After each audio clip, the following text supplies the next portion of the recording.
ब्रजभूषण और पंडित जी का ब्लॉग गीता ज्ञान बहुत जल्दी लोगों के बीच काफी पॉपुलर हो गया था। बिल्कुल जैसे अभी यहाँ हम इसे कुकू एफएम पर सुन रहे हैं और आप इसे बहुत पसंद कर रहे हैं। ये ब्लॉग कोई उपदेश देने वाले बाबा जी के उपदेशों का कलेक्शन नहीं था, नहीं किसी तरह के तंत्र मंत्र से आपके जीवन की प्रॉब्लम सॉल्व करने की गारंटी देने की बात कहता था। यहाँ पंडित जी सीधे सरल शब्दों में श्रीमद् भागवत गीता के श्लोकों का अर्थ और उन्हें किस तरह असल जिंदगी में उतारा जाए ये बताते थे। पढ़ने वाले उनसे आर्ग्यूमेंट भी करते थे कि यहाँ पर ऐसा क्यों कहा गया है, वैसा क्यों कहा गया है, या ये असल जिंदगी में पॉसिबल है ही नहीं, वगैरह वगैरह।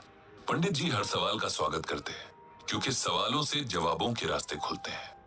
कई बार सवाल हमें उस जवाब तक ले जाते हैं जिसे हम न तो पहले सोच पा रहे थे, न किसी बात को देखने का ऐसा नजरिया बना पा रहे थे। ऐसा नहीं था कि पंडित जी का गीता ज्ञान बस उनके ब्लॉग तक ही सीमित था। अभी भी अपने दोस्तों के बीच सुबह शाम की सैर या हर शाम पार्क में जमने वाली बैठक में वे कभी कभार स्पिरिचुअल डिबेट्स कर लेते थे। वहां भी उन सब में अक्सर मतभेद होते लेकिन मनभेद कभी नहीं। पंडित जी के दोस्तों में एक वर्मा साहब भी थे। उनका शहर में खूब बड़ा कपड़ों का बिजनेस था जिसे अब उनके बेटे संभालते थे। वर्मा साहब ने तो अब खुद को पूजा पाठ और दान पुण्य तक ही सीमित कर लिया था। शहर की कोई धर्मशाला, कोई मंदिर, कोई सरकारी स्कूल ऐसा नहीं था जहां वर्मा साहब की दान की हुई कोई चीज ना हो। ये कैसे पता चलेगा कि कोई चीज वर्मा साहब ने दी है? तो उसके लिए वाटर कूलर, पंखे वगैरह दान की हुई चीजों पर हर दानी की तरह उसका नाम जो लिखा रहता था। रोज शाम की बैठक में वर्मा साहब अपने किए दान पुण्य की बातें करते। ऐसा करने के पीछे उनका शायद कोई स्वार्थ ना हो, बस आदतन कर देते थे। लेकिन बाकी के बुजुर्गों को ऐसा महसूस होता कि वे अपने अगले जन्म के लिए कुछ भी पुण्य नहीं कमा पा रहे हैं। अब सब लोग वर्मा साहब की तरह तो पैसे वाले हैं नहीं, अभी भी घर की जिम्मेदारियों से घिरे हुए हैं और दान तो कोई तब करे जब फैमिली की जरूरतें पूरी हों। वर्मा साहब की कहानी भी बड़ी इंटरेस्टिंग थी। ऐसा नहीं था कि उन्हें सब कुछ विरासत में मिला हो। उनके पिता की शहर के एक बड़े चौराहे पर एक छोटी सी किराना की दुकान थी और फैमिली बड़ी थी तो बस गुजर बसर करने वाले हालात थे। वर्मा साहब का मन कभी पढ़ाई में लगा ही नहीं। उन्हें तो बाजार की चहल पहल अट्रैक्ट करती थी। पिता की छोटी सी दुकान पर बैठना उन्हें कभी रास नहीं आया, लेकिन मजबूरी थी। पिता ने साफ कह दिया था कि या तो पढ़ाई करो या दुकान संभालो। वर्मा साहब छोटी सी उम्र से दुकानदारी करने लगे। अब 20 साल के युवक हो गए थे और जिंदगी घर और दुकान के बीच ठीक ठाक ही चल रही थी कि एक दिन अचानक उनके पिता चल बसे। अब जाकर वर्मा साहब को एहसास हुआ कि पिता कैसे पूरे परिवार को बांधे हुए थे। उनके बाकी भाई तो पढ़ाई में बिजी थे और उनकी पढ़ाई के सारे खर्चे इस छोटी सी दुकान पर ही डिपेंड करते थे। इस तरह छोटी सी उम्र में एक तरह से पूरे परिवार की जिम्मेदारियां वर्मा साहब पर आ गईं और कम उम्र में पड़े बोझ ने उन्हें वक्त से पहले ही सीरियस बना दिया था। अपनी मेहनत और बिजनेस माइंड के दम पर वर्मा साहब ने एक छोटी सी दुकान से इस शहर के सबसे बड़े कपड़ा व्यापारी तक का सफर तय किया था। आज उनके बेटों के पास एक सफल कारोबार है जिसकी नींव उनके पिता के पसीने की नमी थी। पंडित जी अक्सर एक बात नोट करते कि तमाम पूजा पाठ और दान पुण्य के बाद भी, जीवन के सारे सुख और सम्मान होने के बाद भी वर्मा साहब के चेहरे पर सुकून गायब रहता जो एक्चुअली होना चाहिए था।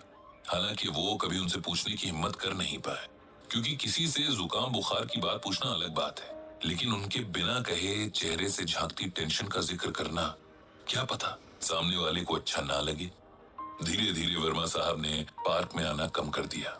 पूछो तो बताते कि तबीयत थोड़ी सही नहीं लगती, इसीलिए नहीं आ पाते थे। सबकी तरह पंडित जी ने भी इसे उम्र का खेल समझा, लेकिन ये खेल कुछ और ही था जिसका पता पंडित जी को जल्द चलने वाला था। जब लगातार एक हफ्ते तक वर्मा साहब पार्क में नहीं आए, तब मित्र मंडली ने सोचा कि क्यों ना उनके घर चला जाए, उनका हाल पूछा जाए। जिसके पास जब समय था उनके घर मिलने गया। समय निकालकर पंडित जी भी गए और वहां जाकर फिर उन्हें वही एहसास हुआ कि वर्मा साहब को शरीर नहीं, मन की परेशानी थी जिसे वो किसी से भी बांट नहीं रहे थे।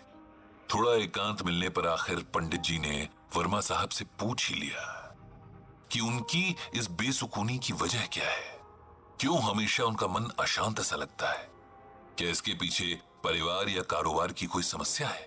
वर्मा साहब जैसे किसी के इस तरह के सवाल पूछने के इंतजार में ही थे, और पंडित जी के प्रति तो उनके मन में बड़ा सम्मान था ही। जानते थे कि पंडित जी बहुत सुलझे हुए इंसान हैं, सबके मन को समझने वाले और समझाने वाले भी हैं। यार पंडित, मेरा मन हमेशा अशांत रहता है। मैं कितना भी पूजा पाठ करूं, दान पुण्य करूं, लेकिन मुझे शांति नहीं मिलती। मुझे हर वक्त यही लगता है कि मुझसे कुछ कमी रह रही है। मेरी पूजा ईश्वर तक पहुंच नहीं रही है, मेरे दान मेरे अगले जन्मों के लिए पुण्य में नहीं बदल रहे हैं, और मैं सब कुछ करते हुए भी कुछ नहीं कर पा रहा हूं। पंडित जी ने एक लंबी सांस भरी और फिर गीता का ये श्लोक पढ़ा।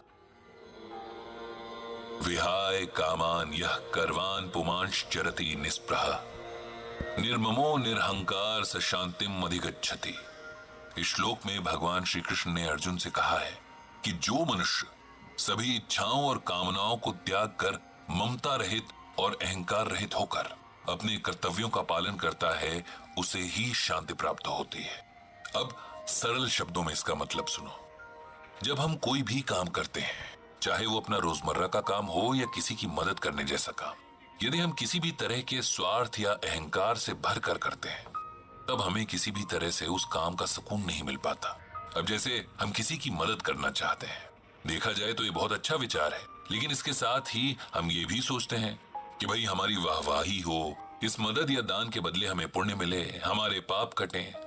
तब हम निस्वार्थ भावना से दान नहीं कर रहे। इसीलिए हो सकता है कि हमें पुण्य तो मिल जाए लेकिन शांति न मिले। ये रूल जीवन के हर काम पर लागू होता है।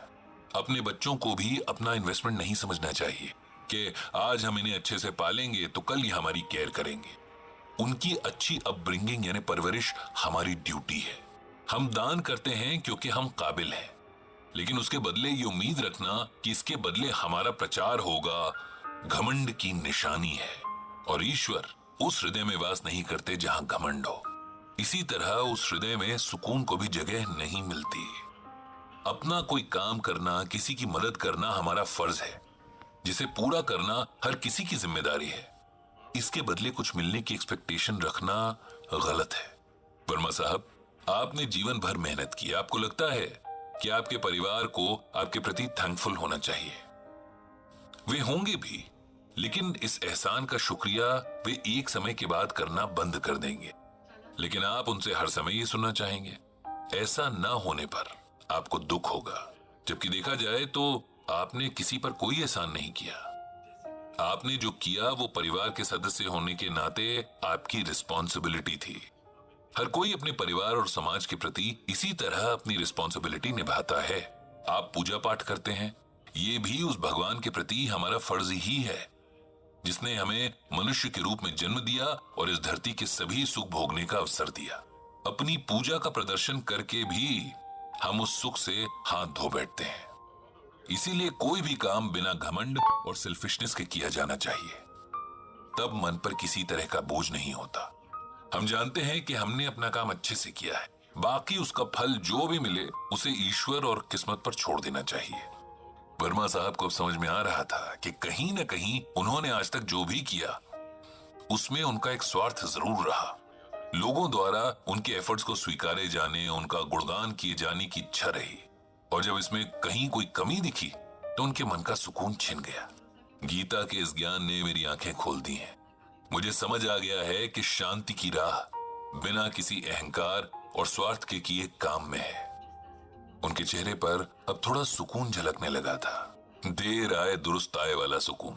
पंडित जी भी खुश थे कि आज गीता ज्ञान के कारण एक और मन को जीवन का सही रास्ता मिल गया। उन्होंने मन ही मन भगवान श्री कृष्ण और श्रीमद् भागवत गीता को प्रणाम किया और मुस्कुराते हुए अपने घर की ओर निकल पड़े। और आप जो अभी गीता ज्ञान सुन रहे हैं वो कुकू एफएम पर सुन रहे हैं, ये ध्यान रहे। आगे आने वाले एपिसोड्स में ऐसी ही और कई सारी ज्ञान की और प्रेरणादायक बातें होंगी। So stay tuned.